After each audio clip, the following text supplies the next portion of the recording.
everybody. Welcome back to Sarah's Table. Pew, pew, pew, pew. I don't know why finger guns today. Finger guns. It's a finger guns kind of day. Pew, pew, pew, pew. Today we are going to be playing a game called Where Magic Died by Sascha Moros. It is, as you might guess, maybe a touch more melancholy, which is why I asked Damon to come on. Your happiest friend. That is your jam. My name's Sarah Moore. My pronouns are she, her. I'm going to be your host, and there's not really a game master for this because we trade off. But so I guess like facilitator, because I have a feeling I will be looking at the rules more than my co-star here. And I'm going to be your favorite person. Obviously, I'm going to remind you to have some water because you're probably dehydrated.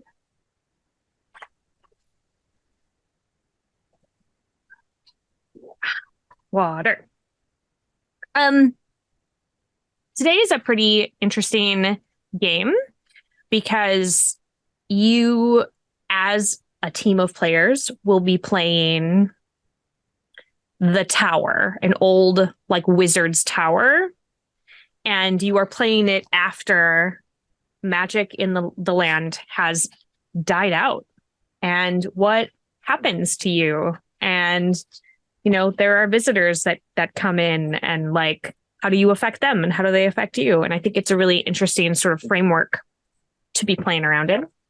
But before we play around in it, we are going to do our quick safety discussion, because it is important as a responsible game master and player and human being to make sure that everybody at the table is safe and comfortable.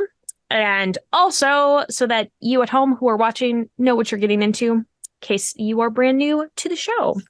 Here on Sarah's Table, you will never find sexual violence, violence against children, or withholding food as punishment or starvation. I'm fairly certain, Damon, that I know your lines, but have we added anything new since last time we've played together? Okay, Nope. Great. If at any time either one of us wander into something that is outside of where we are comfortable, you can throw up an X, or you can say like, hey, no more, please, and we'll back it up and change and go another direction. But otherwise, I think before we dive headfirst into our shenanigans, I would like you to introduce yourself. Oh, picked it exactly at the time when you were gonna be drinking. Hey, who are you? Who am I? Well, my name is Damon Vanhee. My pronouns are he, him. And I am the main designer of The Crowned that, Sarah, you're working a ton on. Yeah, You're over there. I'm over there for you? Over? Yeah. Which way? You're that way. Both ways?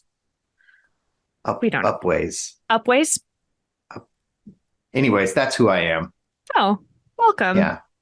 Thanks for having me on the show again. Yeah. I'm excited to play a building.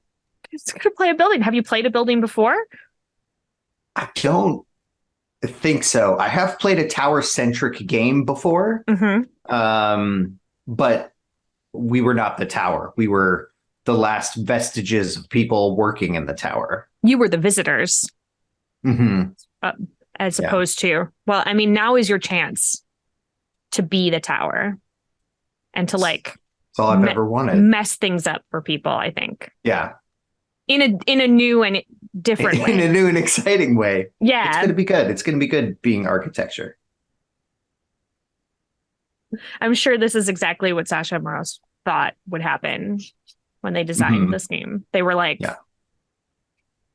how are we going to make things weird for people? I'm in it. I'm ready for this.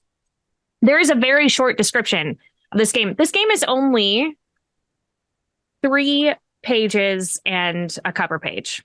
It is quick. It is to the point. It has a token system. It is diceless.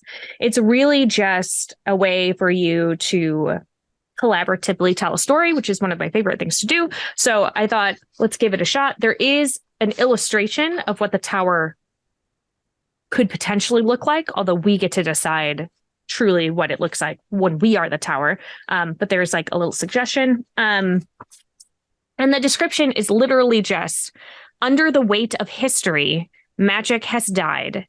In its place stands the tower, old and forgotten. The tower, capital T. The tower. That's it. That's the whole description of the thing. It's great. This is it right here. You can get this on Drive-Thru RPG or Itch. Maybe it's Itch. I think it's Itch.io. And it is a pay what you want situation. This is a small game designer. If you decide that you are interested in supporting small game designers, which I 100% think you should, it's only a couple dollars. You can go check it out.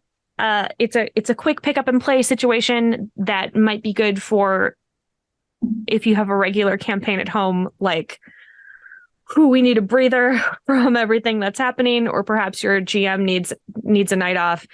This is still a way that you can collectively tell a story. Also, would be very interesting to slip in if you are playing, for example, a tower-centric game. It'd be really cool to be able to add a piece of architecture to your landscape that you have designed as a group that has all of this stuff in the background. It is for up to 5 players. They say, 2 to 5 players, basically. So we give it a shot. All right. To play the tower, I'm giving you these rules as suggestions and prompts. Mold them to your needs or make your own, which is my favorite kind of game. All right. So magic has died and will not return. Choose one that you once were and might never be again. So we have a couple of options here. Damon, let's figure out together. Let's do it. Strangely beloved, a source of power, a beacon to the restless, a haven of safety, a well of wisdom, or the beginning of a journey. So this is a thing that we used to be. Yeah. Used to represent. Correct. Yeah. When there was magic. Yeah. I personally, the one that I was pulled to most is Strangely Beloved. Because I feel like that's really open to interpretation as to which part was the beloved part and which part is the strange part. It's the strange part? Yeah. Yeah. Well, let's expand on that a little bit. I like Strangely Beloved. I think it's interesting. I think this is like, is this Strangely Beloved like a distant relative that you like never see, but like have fond memories of, or like an idea, like you love the idea of it? Or is it like, is it Strangely Beloved because sometimes it would like randomly pour thousands of flowers out of the holes of the side of the, like, is it like because of strange occurrences? I think the way that I kind of thought of it initially was it is beloved in spite of maybe some failings or some accidents. And for whatever reason, the populace at the time kept it around when maybe there were better options, but they were like, no, this is our tower. Obviously, we're going to keep it. Yeah. What are some of the failings then that we have? I hadn't thought that far ahead. That's okay. That's what we're doing. maybe there are it could have accidents, like mysterious accidents around it, not necessarily nefarious ones, but just like a jinx. Things don't work properly when you are too near to the tower. Is this here's a good question. Like, what level of technology are we in with this magic? I don't know. If we do something that has magic alongside of tech, like is it like, do we like a steampunk kind of level? Tell you what, I've got some dice next to me. Mm. I've got a D20. Mm-hmm. I'm going to roll it. Okay. And then the higher the number, the more advanced the Technology tech. wise, I How's that like sound? that. All right. This is not part of the game official rules, but This is just how I make we were all given decisions. the go ahead in the rules to like add some stuff if we want to. So that's what we're doing here. All right. Well, I rolled a 7. A 7, so not very high technology wise. Yeah, not very high. So maybe this is like a little above simple machines, right? Like people rely on magic a lot, but also have like figured out workarounds because I think probably not everybody's magical, right? Sure. That makes sense. So maybe like your simple machines sort of falter the closer to the tower you get sometimes. So are we thinking what do you mean simple machines? Like how mechanical are they? Yeah. Well, I mean, like, I think there's probably more than just like wheels and levers. I understand that those are simple machines technically, but like I think that there's probably a little bit more. Like I don't think we have robots or anything, but I think maybe there's like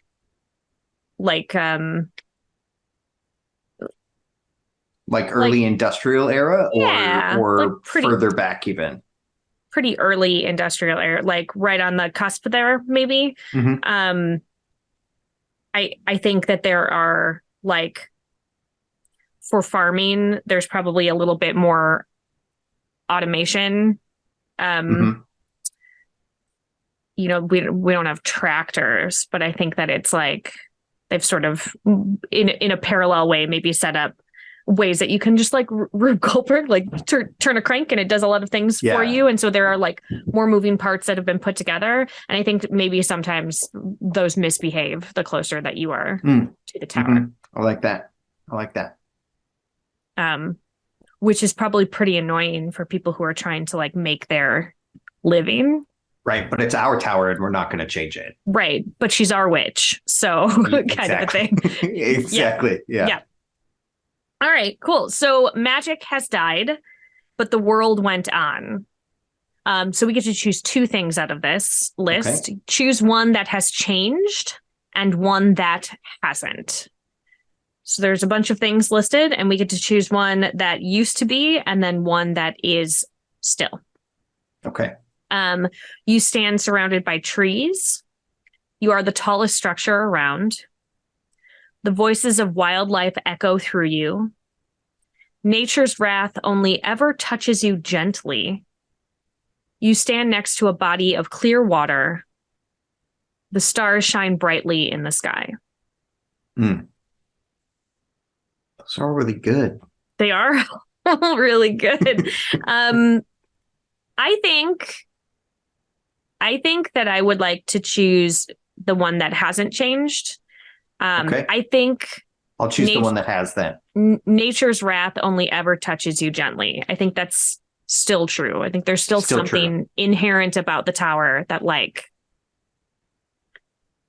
it won't be ravaged by nature. Okay.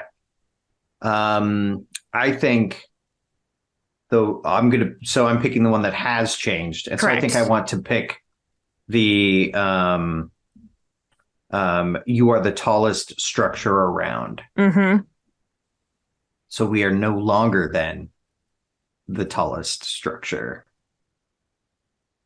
So what is the tallest structure now? I think other buildings. Like a lot of other buildings? Like, is this like where a city builds up around you and there's just like a little house thing that's still there and it hasn't changed? Kind of an up situation. Yeah, we could do that. Especially if our tower wasn't super tall to begin with. You know? So like, how long ago was it that magic died? That now a whole city has built up around it?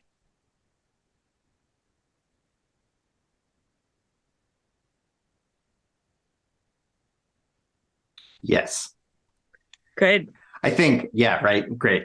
I think uh some amount of time, but not like eons Okay. or anything like that. I feel like it's maybe not that much Okay. time. Like once you shunt magic off as an option, I feel like You have more to adjust ingenuity comes pretty in. big. You have to adjust pretty quick. Yeah. Yeah. Um, but like we have definitely changed from like a rural setting to like an urban setting, basically, in Yeah, that shift of time. I Interesting. think so. Um, I mean, I think that's partially why like nature's wrath only ever touches you gently. Like it's not the tallest thing for lightning anymore. Like things, something Mm, else would take that up. But I also think that there is something in it that it like earthquake stuff or fire yeah. on the same street, and like somehow this tower continues to persist in a way that like Yeah. maybe other structures do not. Um, which is probably why it's still there, because people are like, I don't know, man, maybe we shouldn't take it down. Like it seems like it wants to stay up. Yeah. I like that. Nature's been trying, and yet here it is. Like it can't bring itself to it's like when really big strong guys are really gentle with toddlers or puppies, like they just can't help it. They're Yeah. just like, oh, but this one it just be really, oh Yeah. just put you down. We'll just scoot you over here and then we'll level everything else. Um all right, cool. Over time, some of history died under its own weight too. Get to choose two things again. And they're referred to as corpses. Choose two Great. such corpses to be found inside and around you. A successful revolution, a vulnerable culture, Hmm. a disastrous war, a doomed technology, a powerful authority, or a widespread religion. And I'm taking this to mean that, like, those things are no longer with us. Right. Like But there we might still be the memory of those things memory, like the around us in vestiges, some there's form. stuff left over. Yeah. It probably affected the culture of the area, Yeah. but like they are not here anymore. So like we could each pick one. I Do you like have that. do you have one that jumped out of that list at you? I really liked a doomed technology. Just because you like the word doomed. I do. And I think that it was probably a thing that was doomed by magic while it was still Oh, around. okay. What sort of tech is it?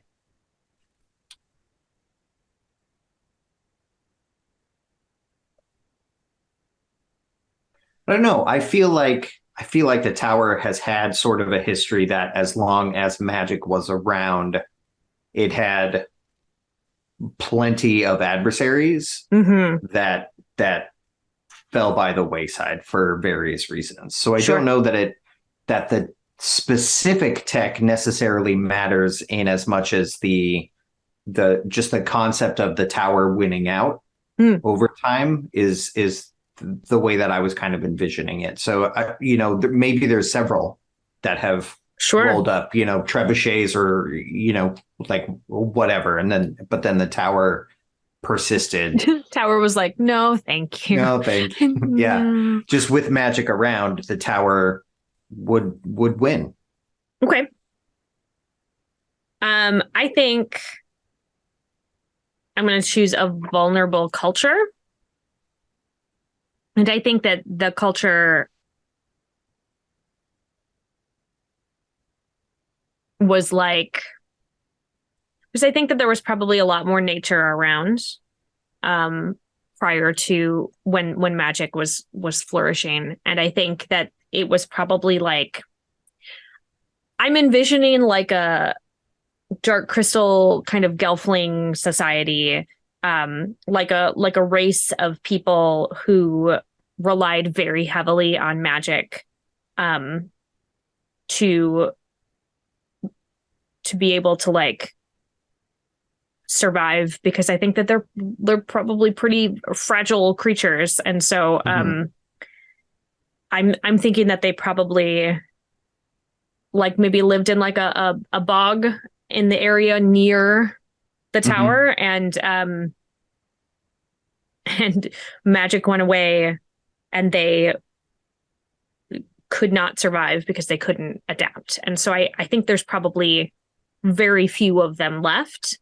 Maybe you run across one that's very old, but like I don't think that there's really like a Was culture their of them. fragility the thing that made them vulnerable, or something else?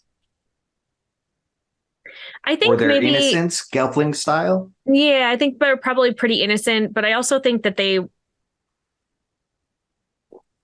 perhaps their reproduction had a magical element to it.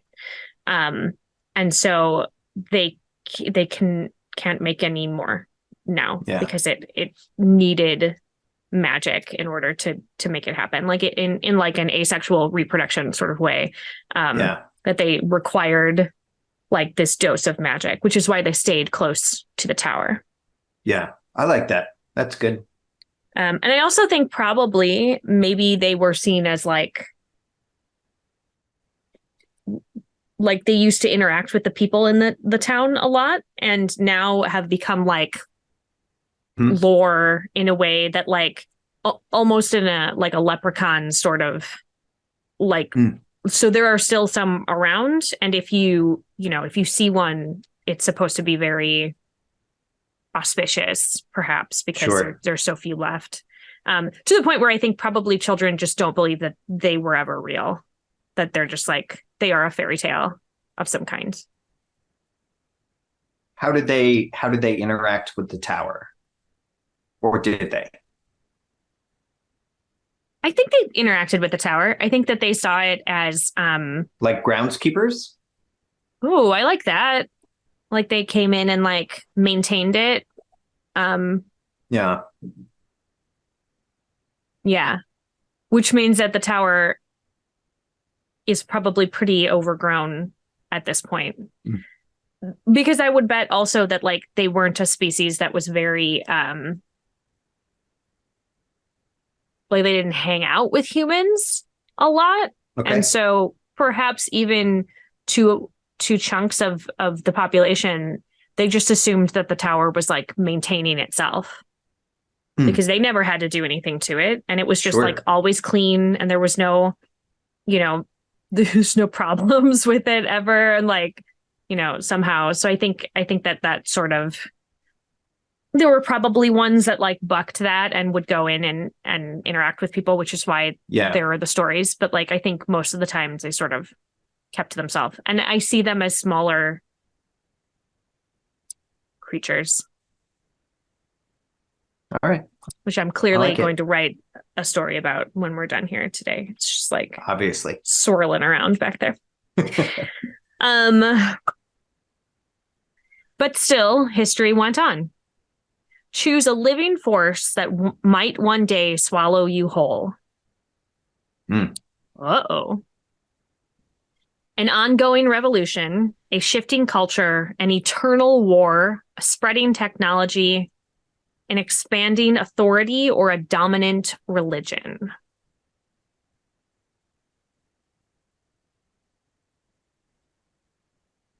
How allegorical do we want to get with our I have game today? Two that jumped out. Great. A powerful authority and an expanding authority and an ongoing revolution.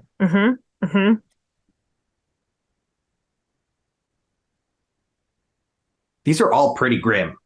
There's nothing just like everything is fine. I mean, there is a reason why I was like, Damon, would you like to play this game? Yeah. Yeah. Very, very little everything is fine in this. Very little everything is fine. Yeah.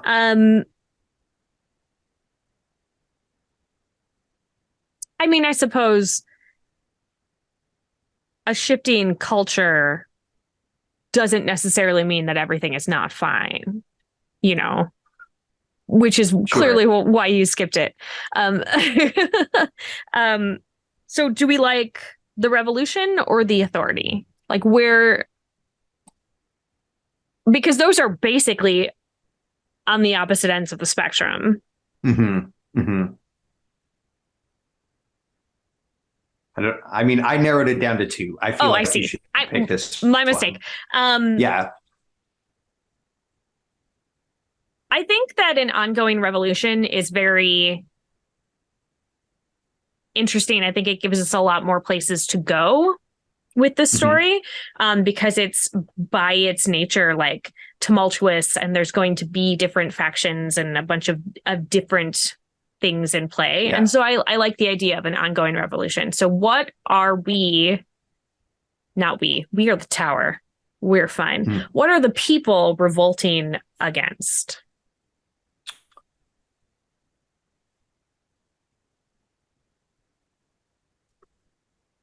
I think there should be. See, it's an ongoing revolution. I think there should be an impending timeline for something Hmm. that it is that the people in charge are perhaps not taking seriously, Mm-hmm. and then the revolution is about that, Mm-hmm. perhaps. Are we revolting against what sort of government? Like, is this a monarchy, do you think? Or Mm-hmm. uh like a dictatorship, perhaps? Mm-hmm. I mean, I guess they could be revolting against some sort of elected officials, a council. Mm-hmm. A triumvirate. Mm-hmm. um okay, I'm just gonna roll it again. Roll it up.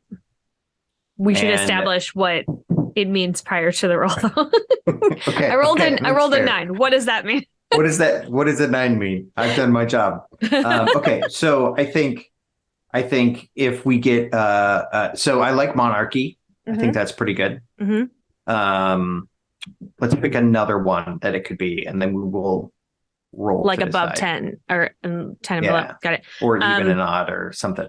okay. Well, I mean, I think monarchy. I think maybe monarchy versus dictatorship, right? Like, I Okay, mean, both of them are very controlling and run basically by one person, but it sort of means different things, you know? right, right. Okay. So evens is monarchy, and Got odd it. is dictatorship. Okay. I rolled a 20, so Wow. only extremes today. Okay. Yeah, so that means a monarchy. A monarchy. Okay. Yeah, So probably the same maybe monarchy. a powerful one because I rolled so high. Super high. Yeah. So the same monarchy that's probably been in since like when the tower was in full Hmm. power with all the magic and everything. And do we think that the monarchy got its power partially from magic? Is this like a magic bestowed the mantle upon me, Mm-hmm. or my lineage or whatever? Um,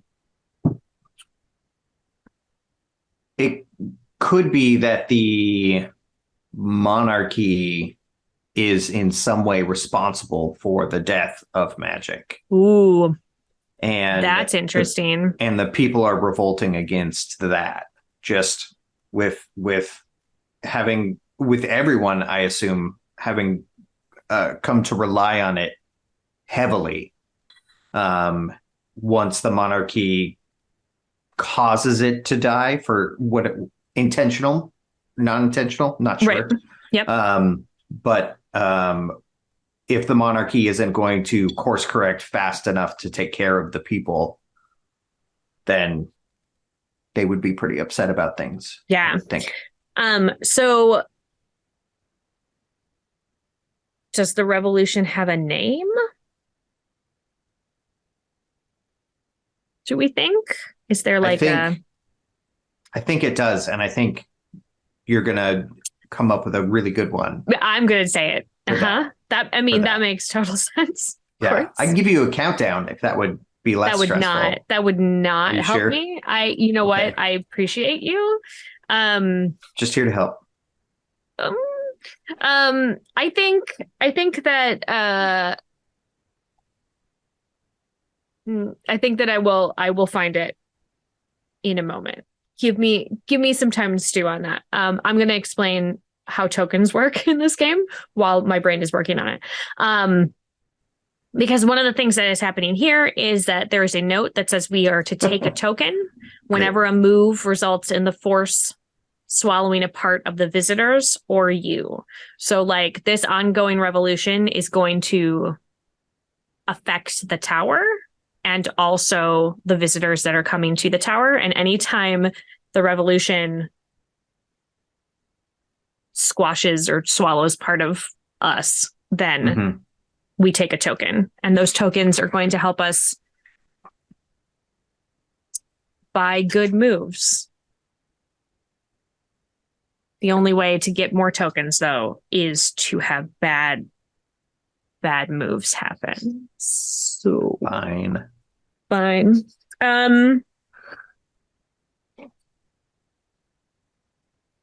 I mean, I think I'm gonna go very like classic Star Wars and just like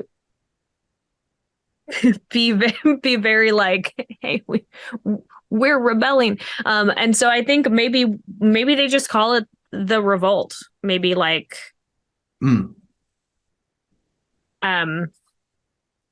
I think it was a thing that maybe even the monarchy started referring to,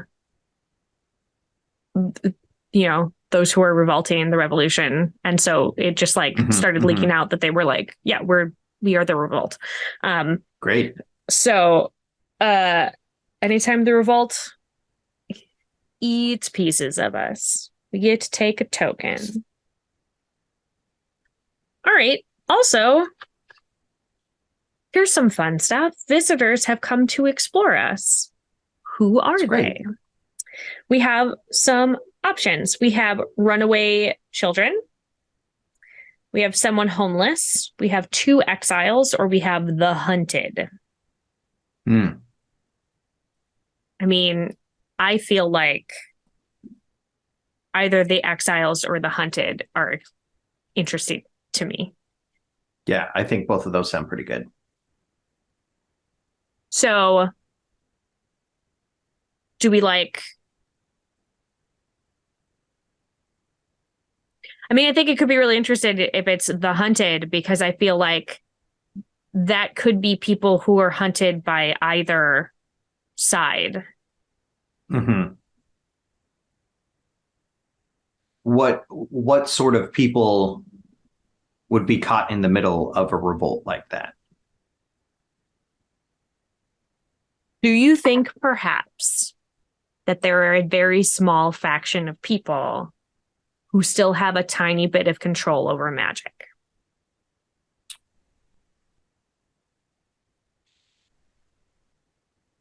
Yeah, that sounds good.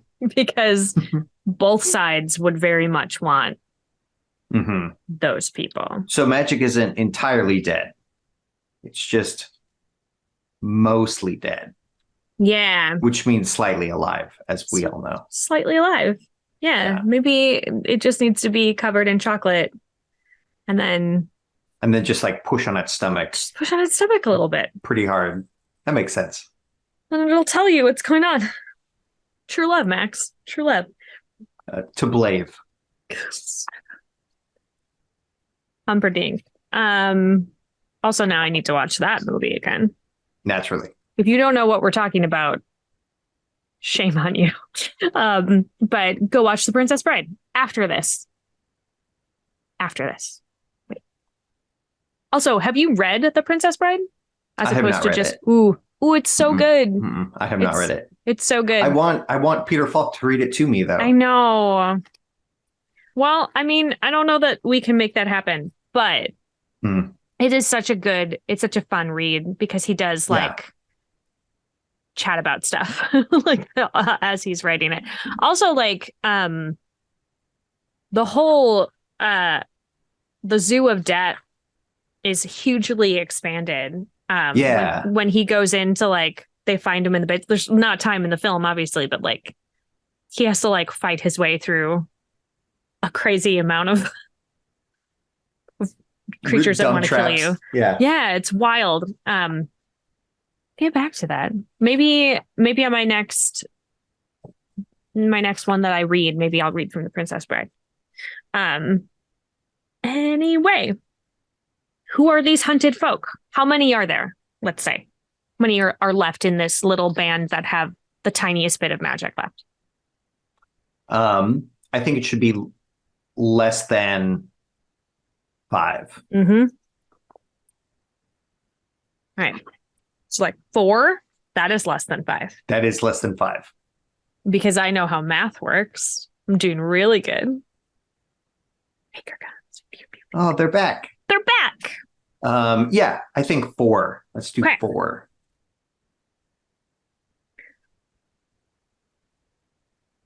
4 with a tiny bit of magic. And I mean like the tiniest bit, right? Like absolutely. But it's enough that it's noticeable because people don't have any. Right. All right. So now we're going to take some turns. We have 1 token, which means probably that the first thing that has to happen is some sort of bad thing. Yeah. It's got to be bad because we don't have enough to spend. Got to be bad. So our options for bad are hostile moves or haunted moves. A hostile move will allow us to take 1 token. A haunted move allows us to take 2 tokens. Mm-hmm. Do you want some sort of haunted? Are you looking to be hostile or haunted for your first move? Well, we get more tokens with haunted moves. So I think we have to start with haunted. Okay. So there's some suggestions here. You can bring the visitors in danger. You can confront the visitors with cursed magic. You can deny the visitors connection to you, or you can make a demand of the visitors. I think for the first one, it's easy enough to deny the visitors a connection to us by like no one has been to and in the tower for a very long time. And I cannot imagine that the doors are easy to get through or the grounds are easy to cross. And is it holding out a little bit of magically, or is it literally just like overgrown? Like the door is covered with vines. I think both. I think without the groundskeepers around, the nature of the tower is to draw strangeness to it.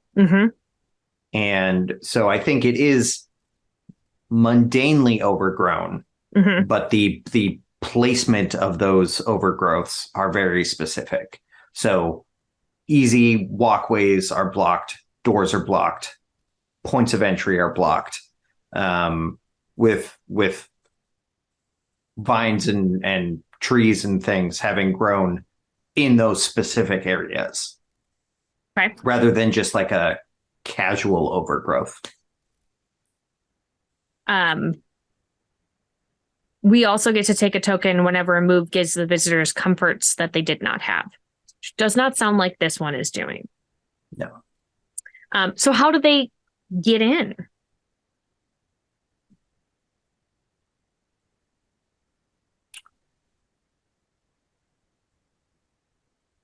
I think that, sorry, I'm just looking over the moves and the options and things. I'm wondering if them getting in is a thing that we have to spend tokens for. So they're like on the grounds, but they're not in the tower. Yeah, I think so. Okay. Because so like with that haunted move, we would gain 2 tokens, Giving us 3 because we started with giving 1. us 3. But that does mean if you wanted to, for your turn, like the friendly move only costs 2 tokens to open a path, That's true. you know. But I definitely want to make sure that we are not just because of how we play games. I'm not going to make you do all of the bad moves and let me do all of the good moves. Well, mathematically, I had to do a bad move because we had no tokens to spend. I know. But now we've got 3. Got so 3. But I think that's where the visitors are stopping with my move is at the grounds, unable to get into the tower. Mm-hmm. I think I'm actually going to do a hostile move. I think I'm going to confront the visitors with dead history's tragedy. Oh. I think that in their search around the tower to try to like find another way in, that they stumble upon the groundskeeper's like sacred burial ground. Because they would want to be close to the tower because of the symbolism and because of how much they work to maintain it and all of that stuff. And so I think maybe it was an area that was very protected generally. And probably also the tower, when it could exert more magic, would probably have sheltered that space from people. But like, it doesn't have enough left to do that. And so I think, and probably there was also a bit of the groundskeeper's own magic that kept it apart. And so now they've stumbled into this like probably pretty massive graveyard of like an entire species. Are there defenses, or is it only unsettling now? I think it's probably pretty unsettling. I think maybe there's a bit of lingering, like perhaps one of the things that they had was a bit of magic that would just make you feel like you weren't supposed to be there. So before you even got there, it would like turn you away. And it's not strong enough to actually turn you away. But when you're there, you have that like, but I don't know that I'm supposed to be here. This feels wrong for me to be in this place. But I think in order for them to get into the tower, they are going to have to go through that area. Yeah, I like that. Because the groundskeepers would probably, they also took care of the interior of the tower. They would need a way in and out, which means it's probably also smaller. It's scaled to their size, which would mean that like a human could get in, but boy, it would not be comfortable. Right. Yeah, I like that. 4 tokens. This is after everyone takes a turn, now we get to decide. The way the mechanic works is that we've both taken a turn. We have either spent or gained tokens. And then we decide together if we want to continue to explore. The visitors will continue to explore. They will move into the tower or leave the tower behind. I think we should keep going. We haven't even gotten in there yet. Yeah, I think so. So. Is it my turn again? We're going to go back and forth like that?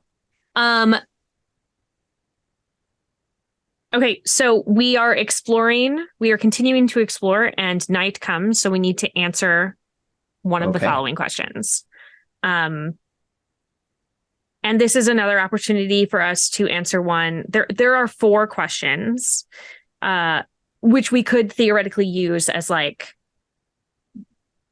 maybe we see what happens with 4 turns, and we each, at the end of each one, we answer this one of the questions, kind of a thing. I think those are for if they. If you didn't, the visitors continue to explore and night comes. Oh, and then answer that. Okay. And then answer them. Yeah.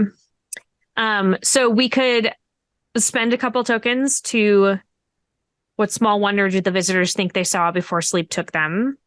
Mm-hmm. I think the middle two don't cost anything, is how I'm reading it.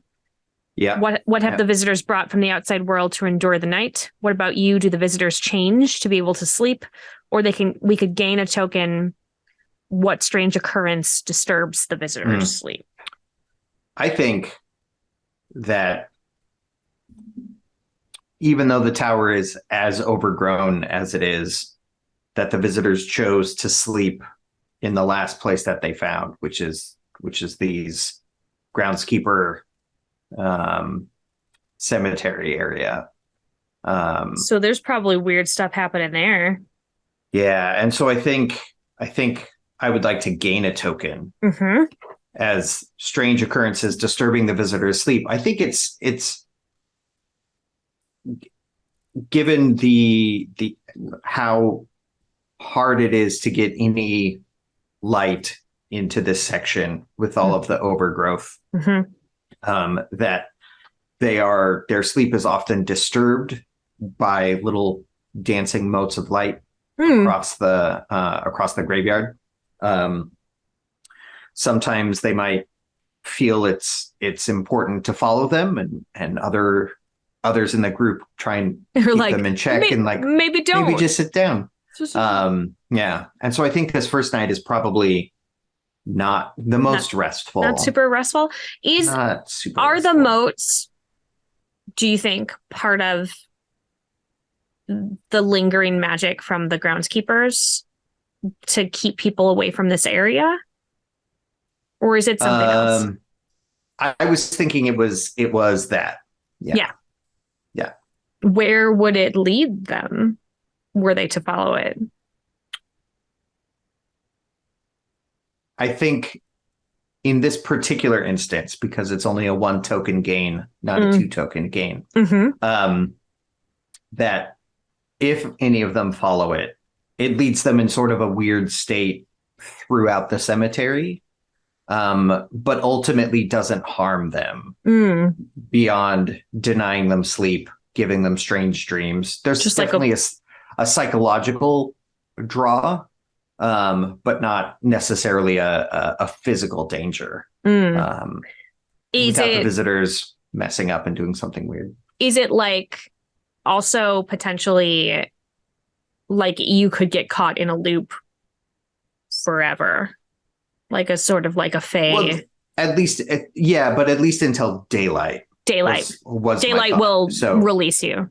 Yeah, it's a little headless horseman as well. Like you can you cross the bridge or you make it to dawn and you're good. Yeah, both are good. Okay, cool. All right. So do we want to keep the turn order, or do you want me to go first on this turn? I think we can keep the turn order. All right. What do you want to do? We've got 5 tokens. I think I'm going to do a friendly move by spending 2 tokens. Okay. And I think I'm going to choose the give a glimpse into what was preserved. Oh. And I think so. I'm spending 2 tokens, so we're back to 3 now. Back to 3. I think with the dawn, there's a lot of things that as the tower we had effectively automated with magic. Okay. And so there's a bell ringing that happens with the dawn to announce the hour. Okay. That are these incredibly loud magical chimes that without being on grounds, you aren't able to hear. So the people in the surrounding city don't know that this is going on. And it is only because this group of visitors has been on tower grounds as the sun is rising, that they get to experience these minor lingering effects of magic in the tower. So they get a bit of a wake up call, bit of an alarm wake up call. It's not a displeasing sound at all, I don't think. It's probably surprising Sure. that they didn't know that this was a thing. But yeah, like a very large, kind of like church bell chimes. Definitely loud and booming, but not unpleasant. So do you think that gave them any comfort? Yes, I think in this particular case it did, because we've chosen that these visitors have a magical bent to them. Okay. So I think knowing that some of that still exists in a world where magic is dead, finding a place that has that is probably comforting. Maybe also scary. Little bit of column A, little bit of column B. Little bit of both. But I think some that of would them give us another token comfort. because Okay. because they are hunted. And Well, so here's the thing then. If we don't take this token, then you have to do another bad thing to them. I was already going to do a bad thing. Okay, well, we'll take the token then and go to 4. Go to 4. Smash their comfort. I'm going to do a haunted move. Okay. And it's make a demand of the visitors. Okay. And so I we're think up to 6 tokens. We're never going to spend these tokens. We're just going to be mean to these. It's going to be bad forever. I think that to get into the tower through like the groundskeeper's area, that one of them has to expend all of the magic they have to get in, to open the way. Like permanently. Woof. Yeah. That's hard. Yeah. I mean, we're getting 2 tokens from it, so that's It feels like appropriate of a demand, especially because I think this is a situation where like the tower like would be hungry for magic. It existed on magic for so long, and to like it's probably a little distrusting of people, and you probably have to prove that you have some of this with you to get inside. And so I think it's one of those like they're gonna have to put their hand on it, and it's gonna take it. And maybe that is even something that was true always, that this door in you had to use magic to get into it. Because it's a thing that like the groundskeepers could always do, and they had a way of replenishing, or maybe they didn't, but it took such a little amount that it was okay over their lifetime.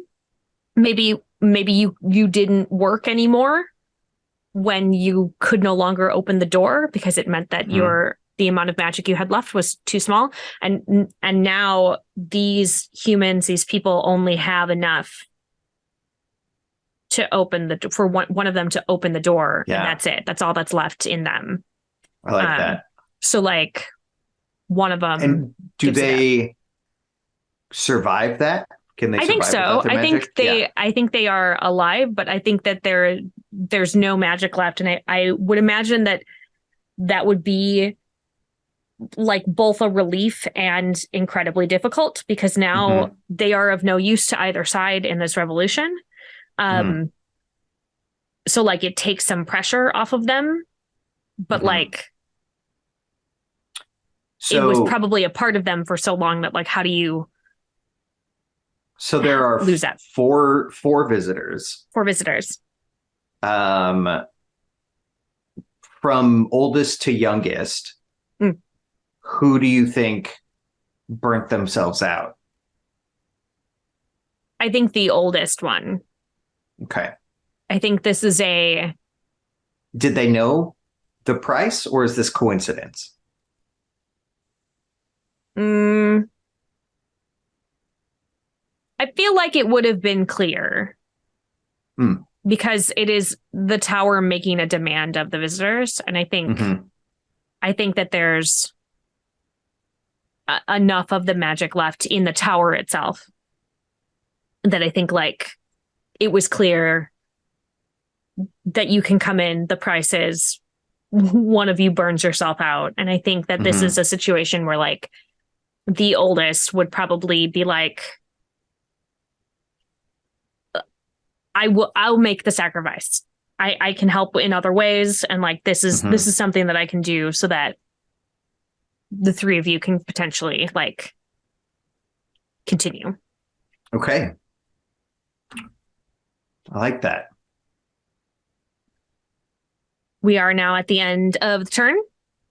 Continue to explore. Yes, you're good for another. I think so. Yeah. Okay. So what question are we answering? How about I'll take this one since you did the Okay. last one. Yep. And I'm going to do one that neither spends or Okay. gains. And it's going to be what about you? Do the visitors change to be able to sleep? Um, and I think now that that door has been opened, uh, no, actually, I think they spend time unblocking the windows to Hmm. like let fresh air in. Mm-hmm. I'm thinking of like how like in wineries they have to like have because of all the off gassing and stuff when Mm-hmm. they're making things that they have to like have big open windows at the top that like Mm-hmm. allows ventilation to flow through. And I think that the tower has been really like shut up in a way in for a really long time. And so I think they go Yeah. in and like open all of that stuff up to partially to like let ventilation in, but I think it like first of all, I think it brings them a little bit of comfort. Was not my intention. Um, so we can take a token for that. But I think it was like I think it like gave relief to the tower in a way that it was not expecting.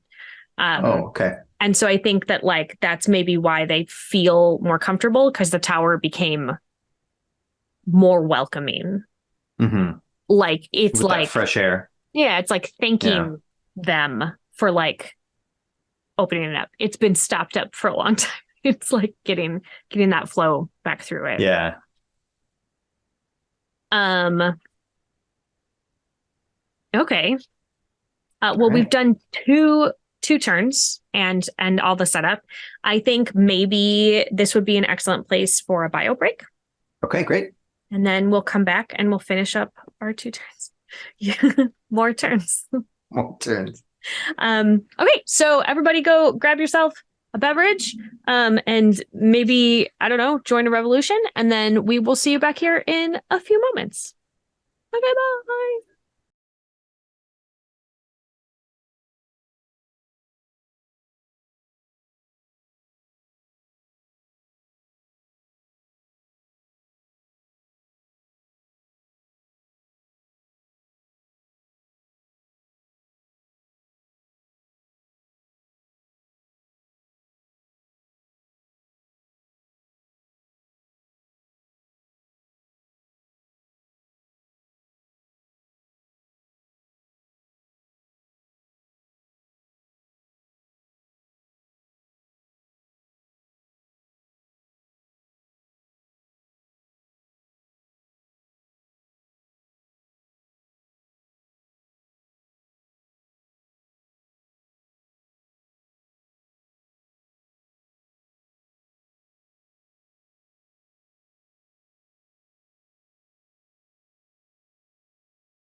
Welcome back from the break. Pew, pew, pew, pew. I guess these are like finger guns, but they're like all five.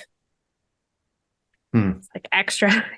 Everything shoots. That's not all right. No, Sure. no. I don't know that I'm not a gunologist, but I don't know that that's how guns do. Well, I mean, that's fair. Maybe if they're like magic guns, though. Oh, I don't know. all right. I Well, just work here. Um, so prior to the break, we did a lot of mean, bad things to the we visitors. did. Um, We did. leaving us with 7 tokens because we have spent, let me just take a look, very little of them.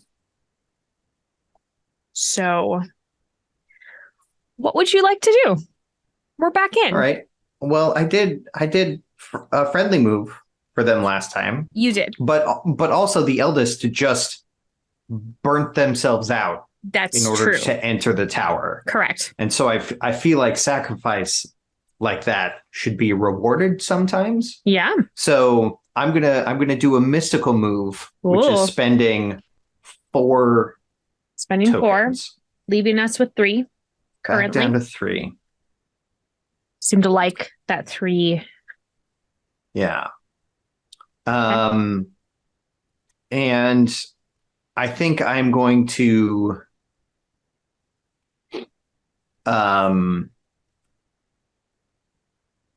blur the line between you and the visitors. Oh, how are you going to do that? So I think with access to the tower, with access to us, the tower, Mm-hmm. the visitors have access to some of the amenities. Like the tower itself has not had people with magical capacity on grounds for a while now. Yeah. But for those who do have magical capacity, they can make use of many of the things that the tower offers. Okay. They may not understand what these things are, but there are amenities. They've got hot water. They've got, like beds that are always at their personal sleep number. Sure. There's a kitchen that is stocked and ready in spite of no one being here for ages. It's fresh food. The cupboards refill on their own as long as there are people of magical ability on grounds, and so they've got access to all of these things, and they're beginning to realize that the tower itself holds plenty of secrets for those who are willing to look for it and search for it. I think that sounds like they have comforts that they did not have prior. Well, here's the thing. Tell me. Yes, I think it does mean that, but I am not sure that it means that for all 4 of them. Because one of them is not no longer has magic. So they wouldn't trigger any of these things that are effectively automated. So 3 of them, yes, do receive comfort from this. The 4th one, potentially the opposite. So I don't know if we've really earned a token from that or not. That's fair. I will leave that open to discussion if you want. Yeah. Well, I mean, I think I would say that probably I think we should take it, and here's why. Okay. I think that there's a chance that over the course of its life as a tower, that it hosted non-magical people. Mm-hmm. That there were always people who had access to magic inside it, but that there would probably be, like traveling dignitaries and things of that nature that would come through and they would stay. And so I think that the tower would accommodate all of the inhabitants as long as at least one person that has access to magic is inside it. Okay. So I think so it's a case of this 4th person could still benefit from what is in there. It just requires help of someone else to access it for them. Yeah, I think so. Okay. I think so. that might start building a little resentment. But we'll see. But we'll see what happens. We'll see what happens. Visitors. So that was me. That was my turn. Um, I am gonna do a haunted move. Great. I'm gonna take two more. I'm going to confront the visitors with cursed magic. Oh, all right. I think that as they are getting more comfortable in the tower and they are seeing that there's a bunch of stuff and like there is food here and there is, hot water and like the bed is comfortable and clean and like I think they are starting to dig more into things and looking for things that can like what else is in here that can help us and all that stuff. I think that one of them that still has magic goes into the library and opens the wrong book. Classic. Yeah, and I think that the curse is that they are frozen. Oh, in place. In place. Yeah. Stasis or ice? Stasis. I think stasis. They are still alive. But they can't move. And I think this is a Are they cognizant of what's going on, or is their mind in stasis also? Oh no, I think they are cognizant of what is going on, but they can't communicate it to anyone. And I think it probably takes a while for the others to like realize that they are gone and then find them and then be like, okay, well, now what?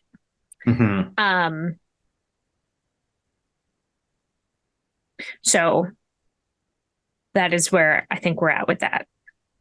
That is the end of everyone's turn.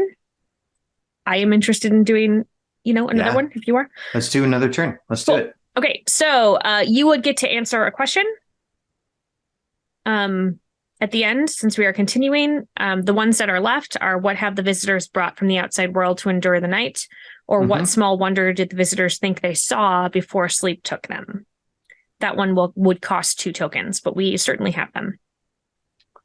I think that I'm going to spend 2 tokens. And the small wonder that the visitors think they see before sleep takes them is actually they are fairly certain, the youngest in particular is fairly certain that they have seen at least one groundskeeper kicking around within the tower. Interesting. The youngest is certain that they've seen them, and then the second youngest is certain that there was some things out of the periphery, corner of their eye, and then the eldest did not see any, which I guess means the third, the second oldest is frozen. Yeah. Well, they're cognizant. They could have. They could have seen him. I just can't tell anybody. But because this is spending tokens, it should be a good thing for the visitors. So, I think it brings hope to the youngest one, certainly. And then I think the eldest is maybe still a little grumpy. Sure. Makes sense. Yeah. All right. So theoretically, this could potentially be our last turn or our second to last turn. What are you going to do? We have 4 tokens. Oh, and it's my start. It's always yours. Yeah. Yes, and I shall start this one. And I shall begin the thing. Let's see.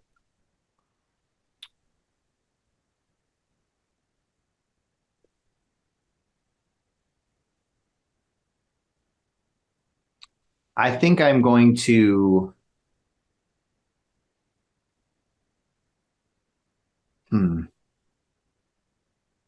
I think I'm going to do a friendly move. Okay.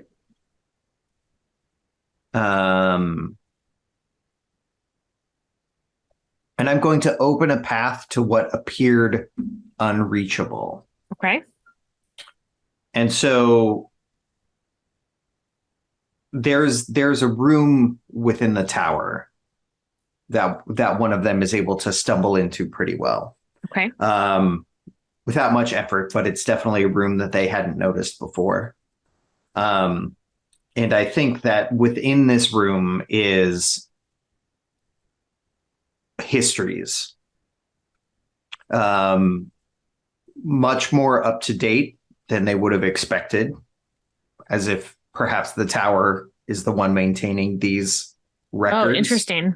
As opposed to anyone within the tower specifically.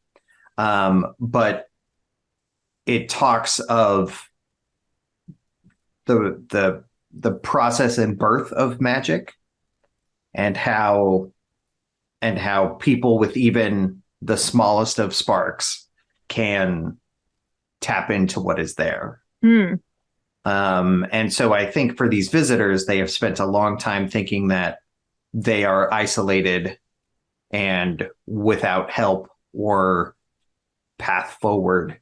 And I think that this might change that perspective a little. All right. So I think that gives us a little bit of comfort too. Yeah. I would agree. Yeah, So it's definitely a hopeful. Yeah, bumps us up to 3. So yeah, it's definitely a hopeful thing amidst the ongoing revolution. I think I would like to also do a friendly move. Means next round's going to be pretty grim. Yeah. But the friendly move that I am going to do is lead them to something useful. Okay. And I think the youngest is directly contacted by a groundskeeper. Oh. And they don't talk to him, but they like do the thing that like your cat does when it wants you to follow you, like follow me this way. Hey, it just sort of like comes over and then like walks a little bit and then like waits and is like, this way. And I think that the groundskeeper leads them to like a particular herb and like makes it clear that if they were to make like a tonic out of it, that they, and then like lead them up to their companion who is frozen. As a release for them. Yeah, I like that. That's good. Okay.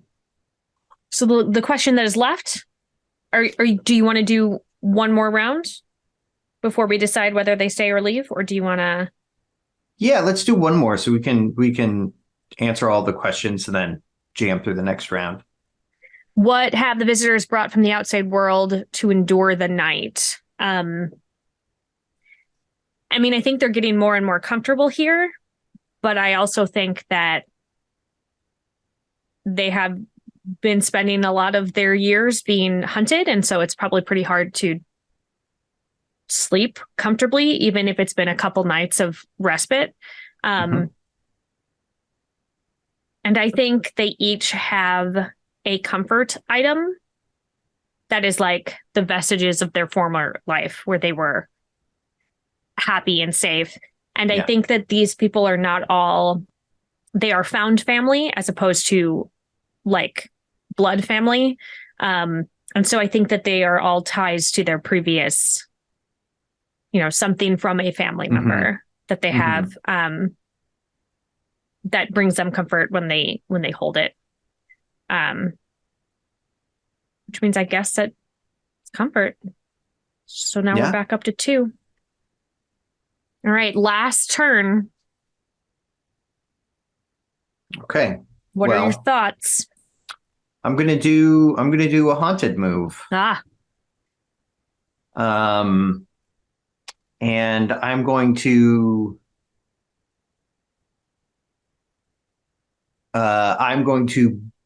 bring the visitors danger. Yeah. Because we haven't done that one yet. Okay. And so I think that's going to put us up to 4 tokens.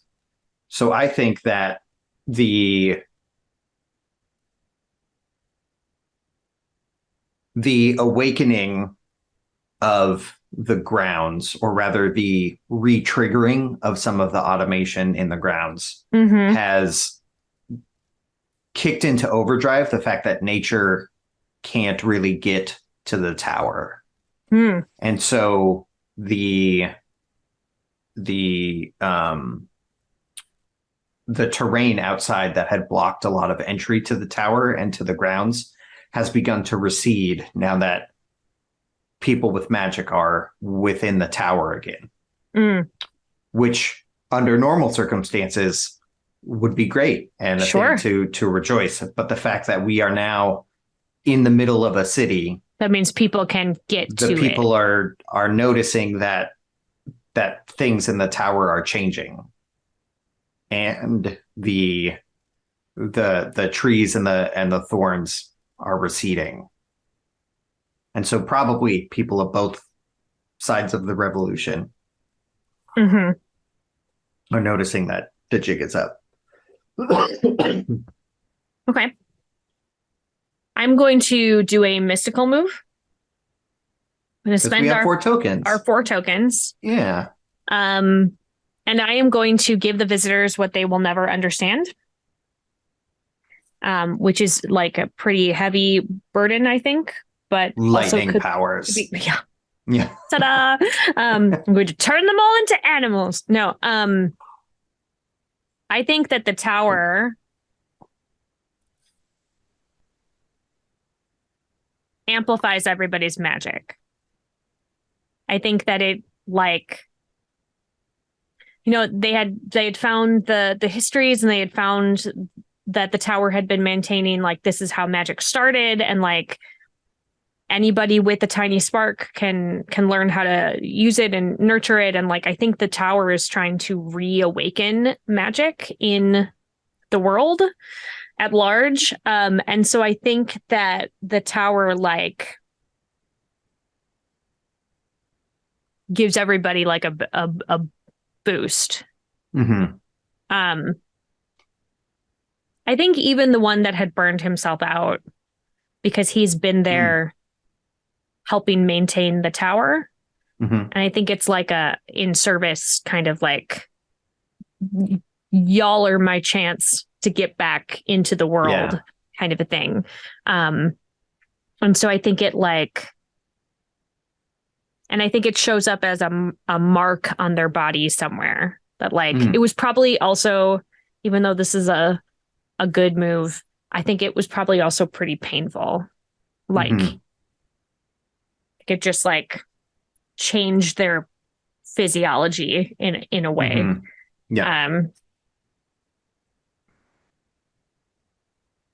And now they're marked forever and have a bunch of magic, which probably makes it more dangerous for them, but also potentially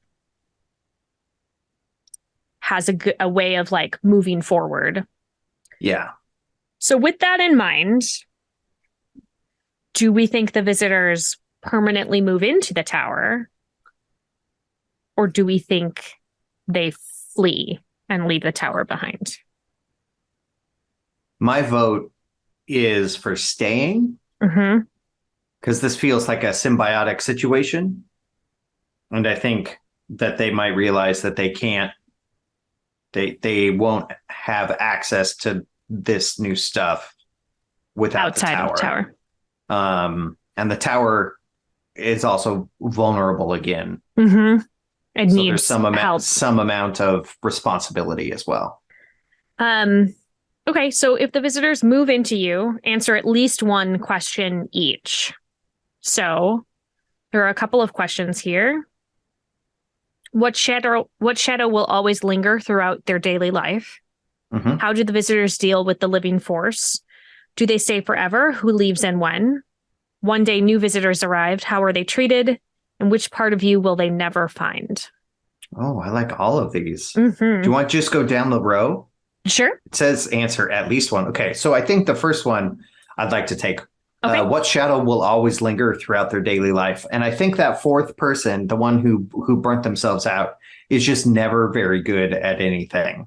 Mm-hmm. and it's a thing that they've got enough within them to access the amenities of the tower, but they can't really do anything beyond that. Mm-hmm. It's clear that like their full status has kind of been revoked, and they're getting like some default things just by being in the tower, but like they can't grow or expand the way that the others do. Mm-hmm. Yeah, I think that's probably true. I like that. I'm gonna choose uh I'm gonna choose which part of you will they never find. Mm. I think that there is a well of power underneath the tower itself.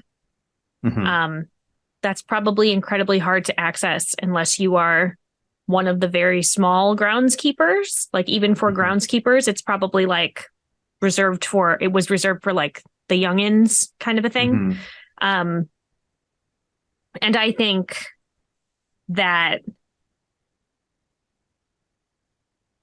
that part is like really super raw magic and it has not been maintained. And so I think Mm-hmm. that that's probably a problem and will be Yeah, someday, but like you kind of never know when. yeah, I like that. All right, I'll take how did the visitors deal with the living force? So the revolution. Okay. I think that as we established, the backbone of the revolution was the fact that the monarchy had, through their own actions, intentional or otherwise, destroyed magic. Mm-hmm.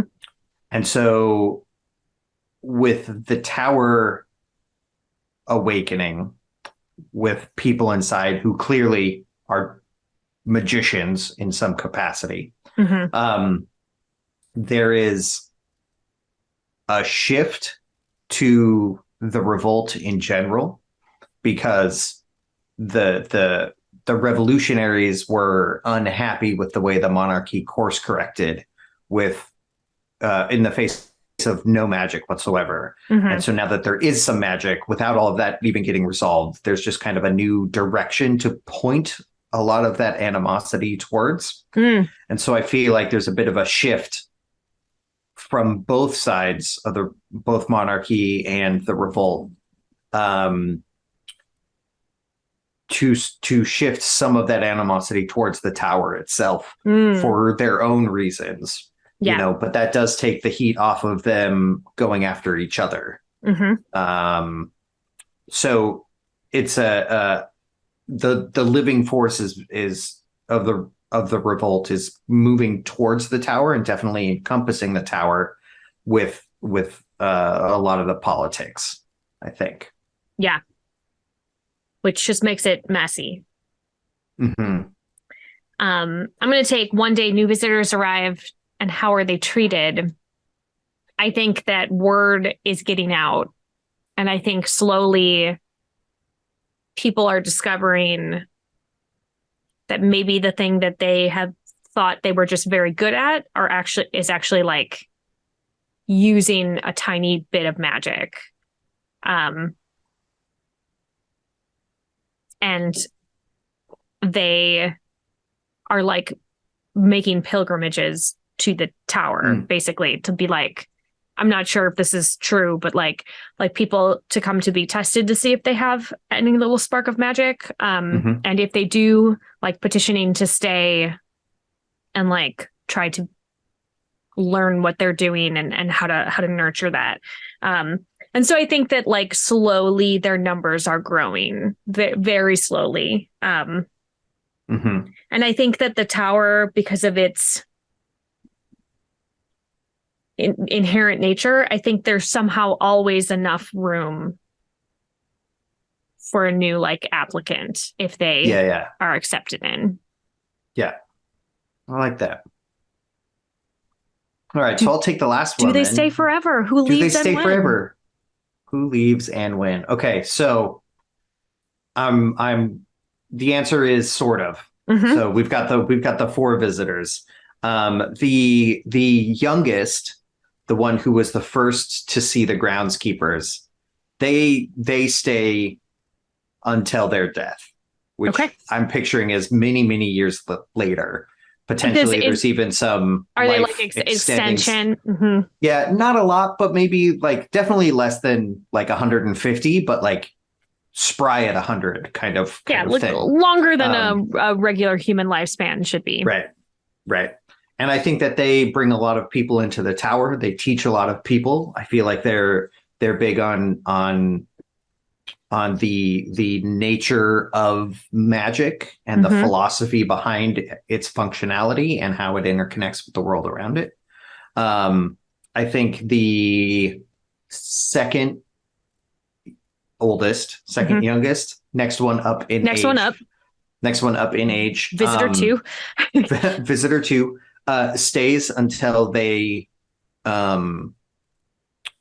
get married, start a family, and I think they are in the tower for a bit, but it can be a bit crowded for non-practitioners, and so I think they move out. This is like years down the road still, potentially post living force. If that stuff, I feel like a lot of the force would kind of dissipate in different ways and become more just like angry politics than like active fighting. Then like them being hunted still probably not. Right. And I think the next one up from there, the one that had been frozen.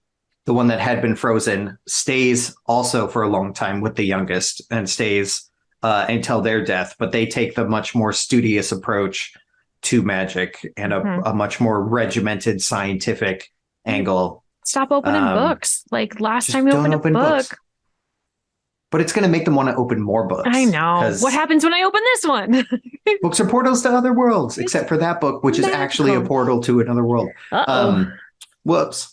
And then I think the eldest does not stay long at all. I think there's resentment and jealousy and envy.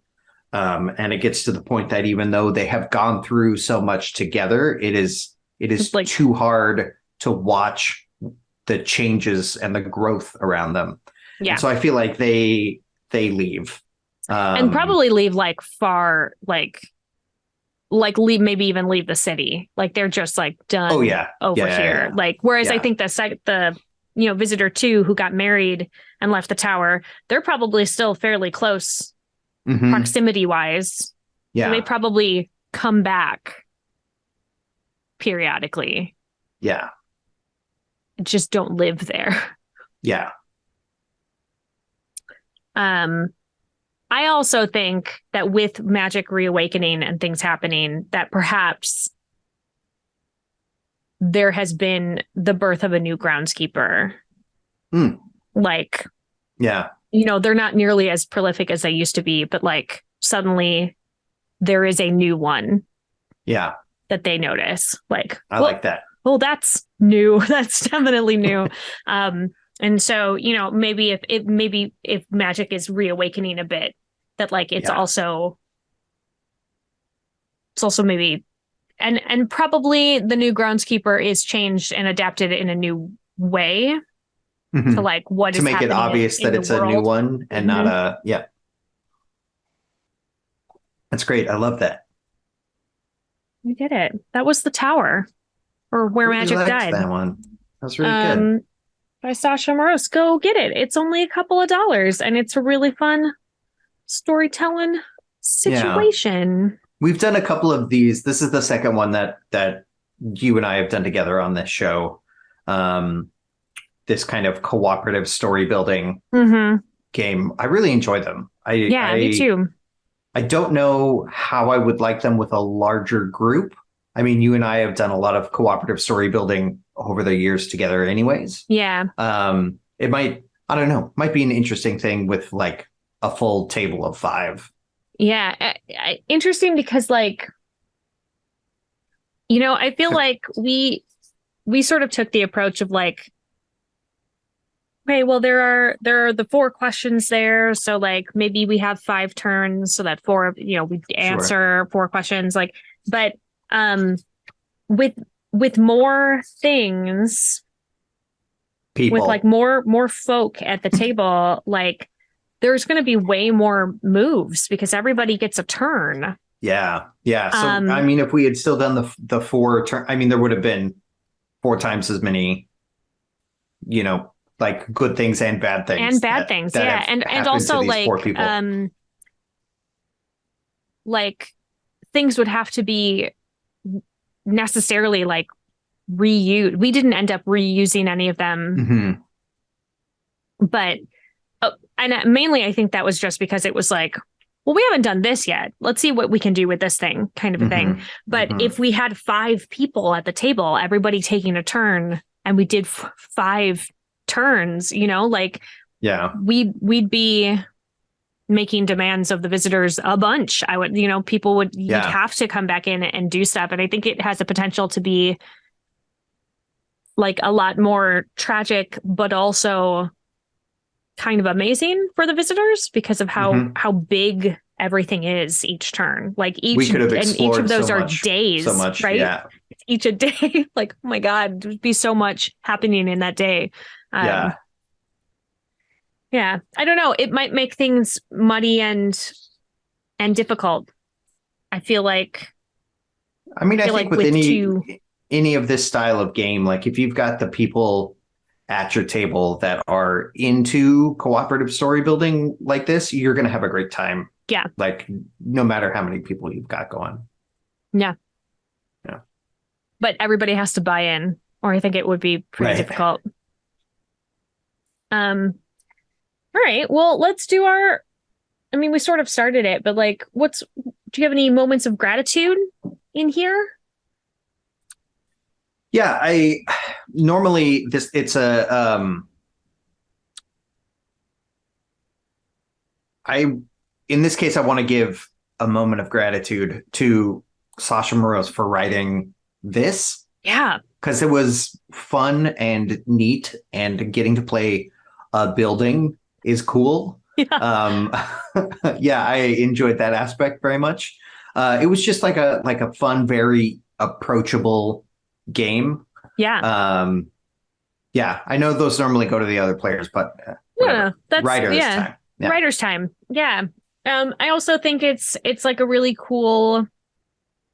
I feel like this can fit into, I know I kind of touched on it earlier at the beginning, but like what a great prompt to do with your group, Hmm. like with your table of like, hey, we're gonna play whatever this RPG is, and we are setting up our like where we live, and I want there to be elements of long dead magic or new magic Yeah. awakening or whatever, and to be able to sort of bring everybody in and have everyone make those choices together. I always think makes, whenever you do story and world building with your players, that people are Hmm. automatically just like way more bought into Yeah.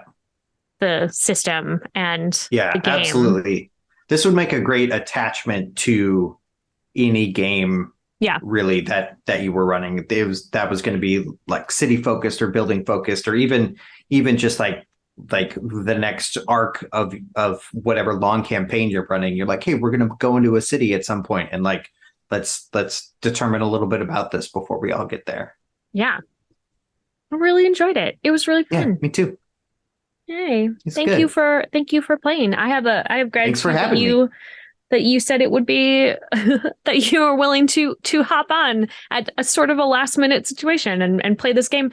Like, I don't think I told you what we were playing when I was like, hey, I need you to be No, here. no, but that's your jam though. You're just like, That's my jam. here's the link. Just should show up.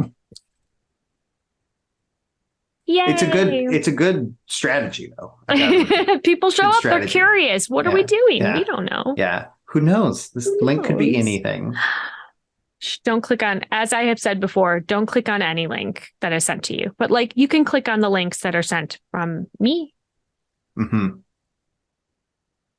Hmm. Hmm. I promise. Seems like a trap. Just I mean, I am a rogue, so only you had taken ranks in Rogue, you could check for traps, but you didn't. So I didn't. So just click on it. I did take all of my ranks in not dying to traps though. So I have that's handy. Kind of a lazy attitude about it. Sure. Anyways. I'm just gonna walk through the store. Not even looking. It's fine. I don't even care if I set it off. It's fine. Yeah. I'll be fine on the other side of it. Oh, probably. Whoops. Hey, Damon, where can we find you on the internet? In a couple of places. I'm not great at it. The internet, conceptually, actively, all of these things. But I'm on Twitter, both at Damon Vanhee and at formerly_feral. If you are interested in formerly feral games, which I am, because and everyone should be. It's my job, and everyone should be because it's dope. And then we're also on Instagram at the Crowned RPG. That's it. That's where I'm on the internet. Yeah, I mean, formerly feral is also on Facebook. That's true. And there's a website. You don't ever touch formerlyferalgames.com. That's true. It's got all the links. Then you can find all the things. All the things are there. All the things. I'm Sarah Moore. You can find me on Facebook at Actor Sarah Moore or everywhere else on the internet at Pixies and Pins. My website is pixiesandpins.com. I don't know what we're playing next week. I have players already lined up, but I don't know what we're playing. We'll find out. Something ridiculous. And you can find me here every Friday night on twitch.tv/GenConTV at Sarah's Table, which airs at 5 p.m. Pacific. I've got some fun stuff coming up. I'm going to do a spotlight on Tabula Sono, which is a terrain, like a digital terrain building situation. We're going to do a little Blades in the Dark action and have some digital stuff to look at, which is, normally here we do Theater of the Mind. So that'll be fun and new and exciting. I have been challenged to do a horror arc. So I don't normally do horror. So we'll see what happens. I'm going to try. I'll try to do it. It might turn into just like Joy and Rainbows, but it's going to start horror. I don't know what system we're using yet. Maybe Call of Cthulhu. Maybe if somebody who is watching this right now has made a horror game that they are interested in having me run, I'm down for it. Give me some of that indie yummy goodness. Let's give it a shot. Message me. Figure it out. I would like to thank Gen Con TV for giving me this platform, letting me show all of these fun alternative games that are not your big ones. I would like to thank Marcus Mays for hitting that go button over at Gen Con TV and making sure that my stream is running smoothly. I would like to thank my partner Jeff for always making my overlays look great and for making us all look like we know what we're talking about. Thank you to Peter Atkinson for trusting me to make this game with very little supervision. Shh, don't tell him. He's probably, it's fine. Don't tell him. Damon, thank you for being at my table. Thank you for having me. I'm going to make you come back again soon. Okay, I'll do it. Yeah, I'm going to have you be in the horror game because I think if I run a horror game and not have you in it, I think you'd be very upset. Yeah, it's going to be really fun. And I click on any link that shows up in my email. So any link. Statistically, I'm bound to end up somewhere. Yeah, and we're going to post his email in the chat so you can just send him whatever links you want. I'll click it. Click it. I can't be stopped. Do not tempt me with a good time. I'm going to click it. Yeah, and thank you at home for watching today. It's been fun and wild, and I will hopefully see you again next week. And if there are more people that I forgot to thank, just know in your heart that I was thinking about you. It's in there. So as always, keep making art and keep being art. We will see you next time. Mwah!